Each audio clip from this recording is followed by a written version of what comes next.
The people who are really going to change Africa is going to be the young people with the ideas, with the energy, the time and the will.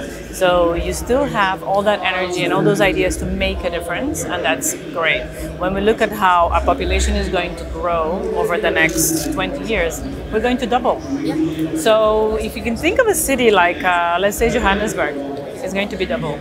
That is big. Yeah, that is big, is going to be even bigger. Wow. And then you think of yourself as a young person in a continent, in a city, or in a country that's going to double. What can I do? Who am I going to be? What is the difference that I can make?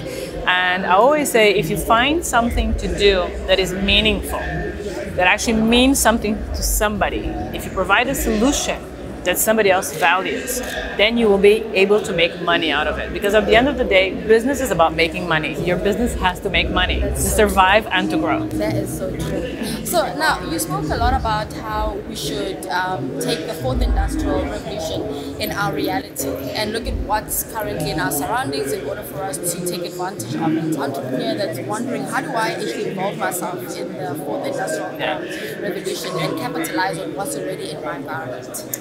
A lot of people are going to talk about innovation, and the terrible part is, for many of us, innovation is about making something new.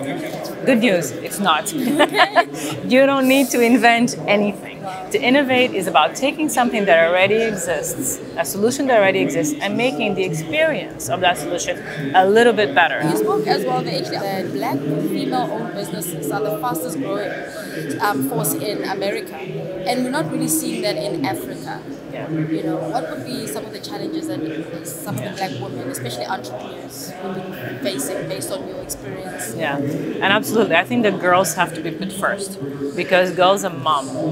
A girl is a mother, and a mother is like a book to her child. So when a child is small, everything they learn is from the mothers. So if the mothers are not well educated, they will not bring up a well-educated society. So the first key really is get women to be well educated, girls to be educated, and then empower them. One of the things we're doing in our companies, for example, is that half of the people who work with us are girls, are women.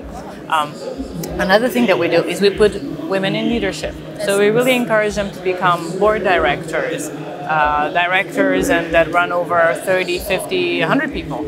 And we say, you can, be confident and you can, but it starts at home.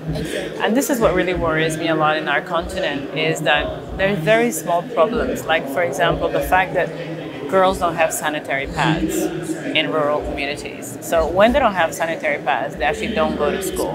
I think it's up to us, young Africans, to really solve this, because only us, we can know our own problems and our own solutions. That is so true. And then now, touching on what you mentioned about, grooming the young girl from the home place, would you think that mentorship is also very important? I think role models are really important. When I first started working in business, I didn't communicate a lot. So a lot of my nephews are asking me now, oh, auntie, how come all of a sudden you're on social networks and you're taking pictures of yourself going to things?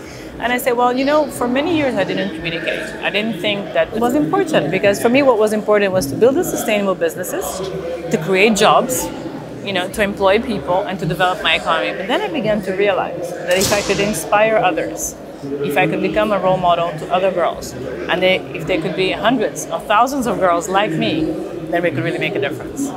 You are so inspiring and very amazing. Just the last question then, what would be your one single advice that you learned from your own mentor along the way, and what would you advise an aspiring entrepreneur? Okay, so I think I would have two key advice. First is business is to make money.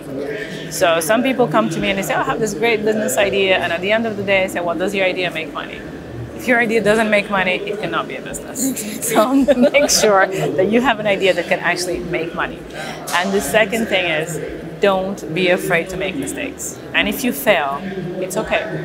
It's okay to fail. I failed lots of times. And nobody was born big. I wasn't born with this huge company who's behind me. I was born and I had to learn how to read, to write, to work, and to build a business. So you will start small and don't be afraid to fail.